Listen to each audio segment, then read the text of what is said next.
I was thinking now, I was amazed. It was May 1923. There we are down in the North Beach in Hugh Laws's house, and you've got his brother Henry's in there, and Tom Byrne and Frankie Ward, and that idea that this was the first time a football team was created in Greystones. Do we know why? Was it just pure, chance, or was there something in the air at that time, or? To be honest with you, Paul, I don't know. I think it was just pure chance, and the lads were getting a bit frustrated, and maybe soccer was becoming a bit more popular, and they decided to form a team. It was going to be an under 14 team, and these young lads were only 13, 14 at the time, and there was a couple of adults, obviously their parents helped them along, and we decided to form the team. Then the following year they went into Dublin. There was only the only league available was in Dublin. The under 14. It was called the Boys Realm League. Right. I've done some research on it. I can't find anything that says about a Boys Realm Football League, but there was a team called the Boys Realm Football Comic. Ah. Okay. So I'm sure there is a connection there between the league and football. It's very important to point out now that today, we're pretty much like a comfortable kind of generation. We don't have to walk too far to get to what we want, and we don't have to wait too long for it. No. In those days, getting to a match was quite the Lord of the Rings event. It was a day's trip, really. The Boys Realm League played on a Sunday, and there was no buses on a Sunday. So what I've been told really was that they went from Greystones to Bray by boat, and got a train from Bray Station to Connolly and a tram to the Phoenix Park to play the matches. All the games were played in the Phoenix Park. And it turned out the first one was an absolute disaster. For some reason they went all the way to the Phoenix Park and it was called off. Oh. And they had to traipse all the way back. But they didn't give up, and they kept going, and they just progressed, played in that for a number of years and went on. And then as they got older, they moved up the age groups, and they ended up in what was known as the Sun Alliance League, and then there was a team called the Counties League, and eventually then they joined the Wicklow League in 1947 when the Wicklow League was set up.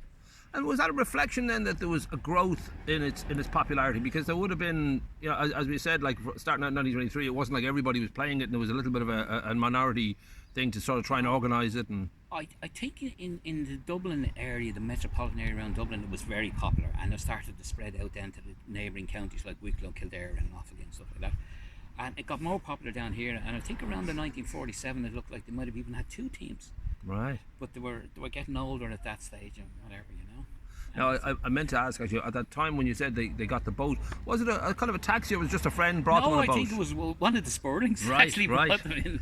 It was amazing that you could see the same families over generations being involved. Like it was the Spurlings and the Redmonds and the Gunnings and the Whistons and the Burns. Right. And then in later years, in the 60s, then you had like the Smith family with Pat, the Lawless family, the Mulford family, and it was just a real traditional family thing, and you could see the generations playing through the club.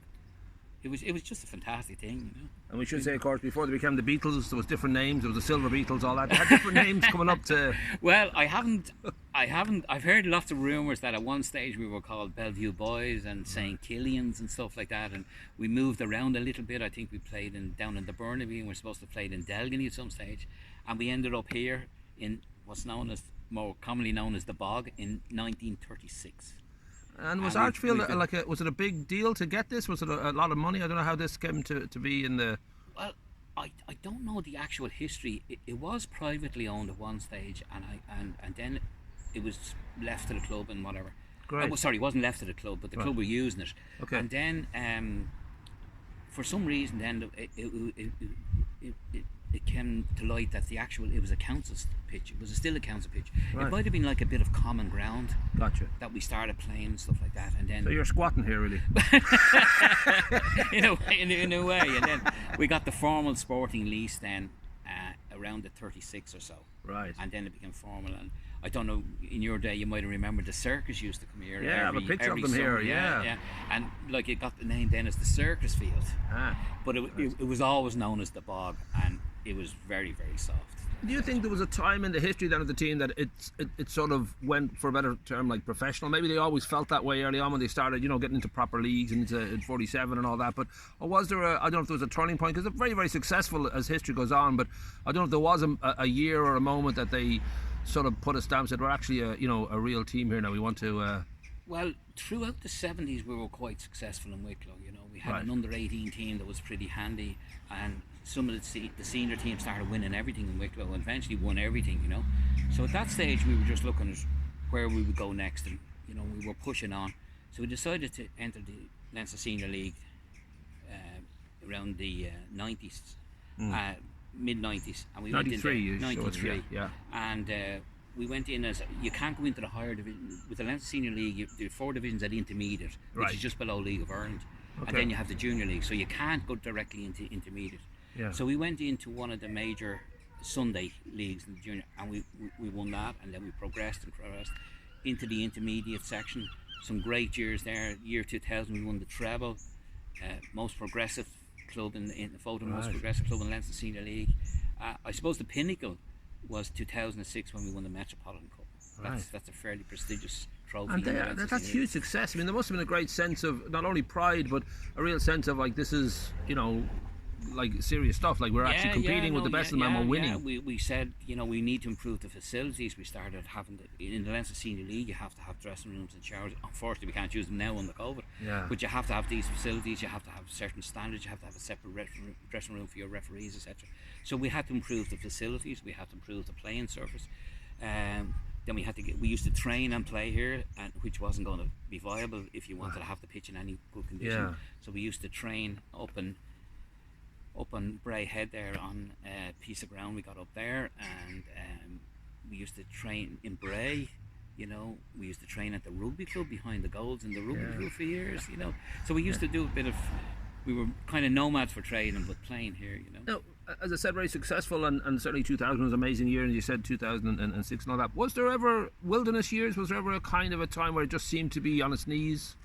Well, from what I can read, in the early 60s, from about 62 to about 68 or so, there was a year there where it nearly went out of existence. And again, hippies, was it all the hippies were? Suddenly they were all dropping out. Everything. I don't know, maybe it was a lack of interest or something, I don't know. But what happened then was the legend himself, Pat Smith, came on board with Willie Wall. And he got another couple of people interested in it, and formed a good committee here, started recruiting players, and it just took off again.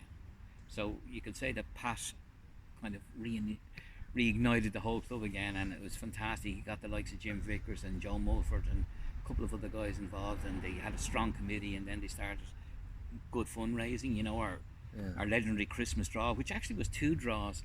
One was held in the Delgany Inn one week, and then the second week we held another draw on the Beach House. And eventually we amalgamated into one Christmas draw, which went for the last 35 years till COVID put a stop to that. Talking about amalgamations, I was aware of football, and I come from, like, I have 6 brothers, and a few of them played. I didn't play myself, so I was never fully aware of exactly what was going on. So I'm always curious about, and I'll be talking to the young Duncan lad about this, but United starting up, was that just like, was it the Beatles and the Stones? Was it just a natural thing? There were so many people who wanted to play, they needed another... No, I think basically what happened was that there were so many houses being built in Greystones, and there was all these kids looking to play football, and we had only one pitch here with 4 teams.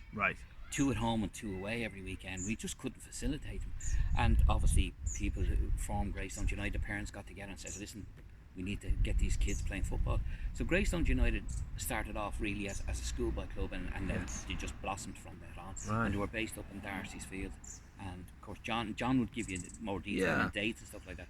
So it was more that Greystones United were seen as a schoolboy club, and we were seen more as a senior club, really. Even though we did have underage teams throughout the years, we always had a very successful under-18 team.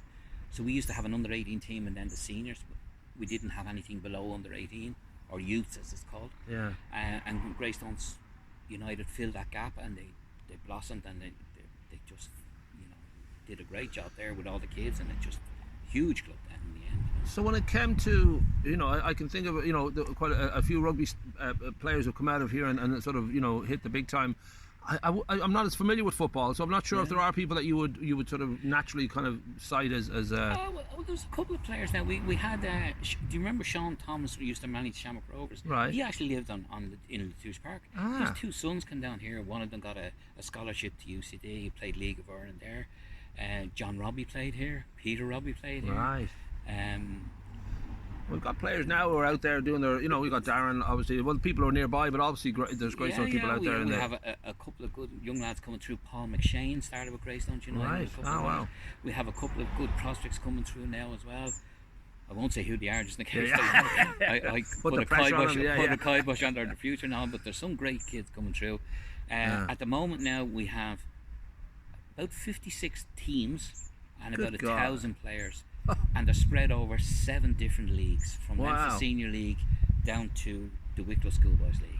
Well, you can see the woodlands, like, it's a beautiful pitch, and it's a beautiful area, and obviously there's more than one pitch and all that, but that does reflect the size of the... you just go down there any Sunday morning, you see the kids down there. We have an academy now for under 8s, so they come in around 5 and they just play around and learn, basic motor neuron skills and ball control and stuff like that, and then they graduate into teams from under 8 to under 11. It's non-competitive. They do play matches. The scores are recorded, but they're not actually, there's no league tables kept around like that. It's all encouragement, development. So from about under 12, they actually start going competitive in the different leagues. So that has changed over the years, that the sense of, when it comes to young kids starting out in any sport, there's a real kind of awareness now of their general kind of mental health, that they don't feel the pressure, and they don't feel it's all or nothing. Yeah, no, that's it. It's an overall package. You're looking after their mental health, their physical health. Child safety is just a huge area now that we have to be all aware of. And there's huge legislations and all that. We have to comply with all of this. Garda vetting. Every coach has to be Garda vetted and stuff like that. So, but it's that team spirit too that's stronger. I think there was you look at people like George Best. There's so many beautiful players that every young kid would love to be at that level, and Ronaldo and all, Messi.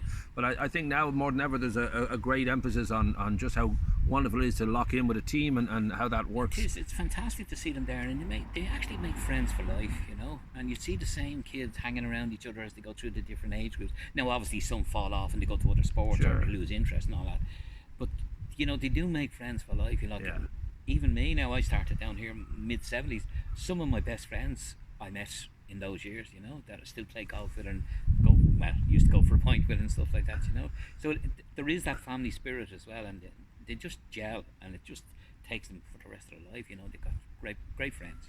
So I wonder, in 2015 when Godzilla and King Kong decided to work together, was that a kind of a difficult decision, or was it a natural kind of easy decision? Well, to be honest, everybody thought that Greystones AFC and Greystones United hated each other and didn't want to talk.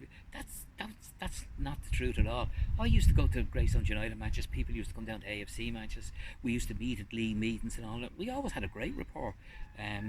We even facilitated, there was an under 15 Greystones United team playing in one of the big cups. I think it's a quarter final, and they asked permission to play here. We had a great pitch. They gave us a lovely plaque in memory of it. Fantastic. We had great cooperation, and it was just a natural thing that we should get together. We started talking, and we found out that we basically had more in common than we thought. We had the same ethos.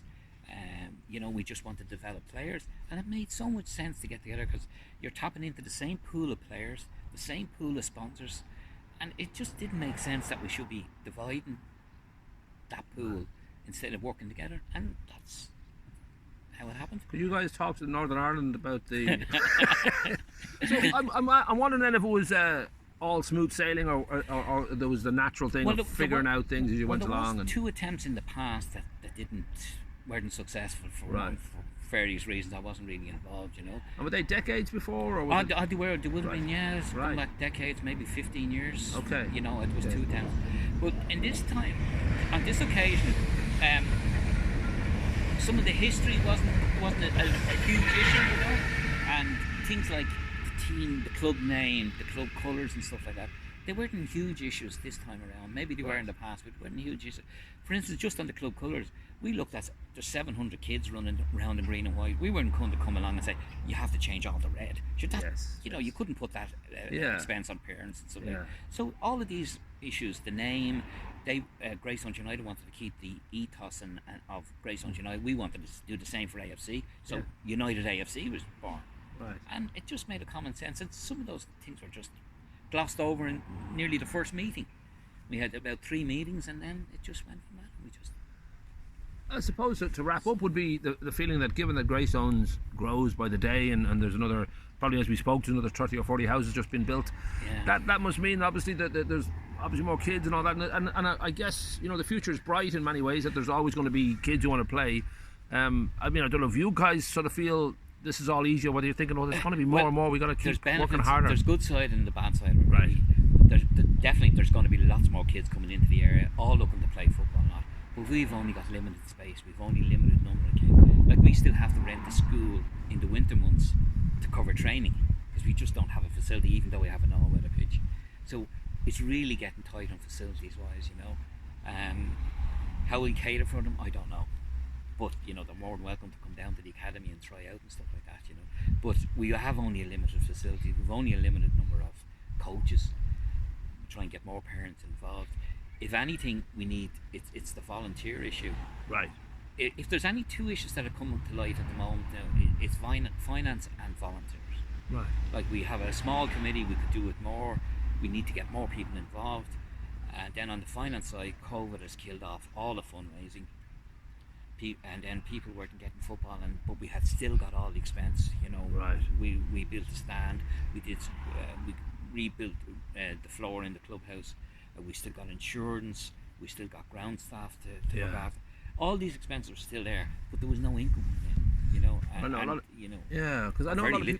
lot of people naturally sort of, and it's just the way the world works now. When it comes to donating, they almost, you know, need a song and dance to go with it. That, okay, do something and then I'll donate. But obviously, it's just a simple thing to donate if you feel, well, this is an important part of the town. We're always looking for sponsors. There's 14 options to sponsor. You can sponsor some of the events we're having, like the golf classic we're trying to reactivate this year. Yes. You can put a sign on the pitch. You can put a sign, sponsor the team. There's loads of opportunities to sponsor. If anybody wants to do it, just contact us.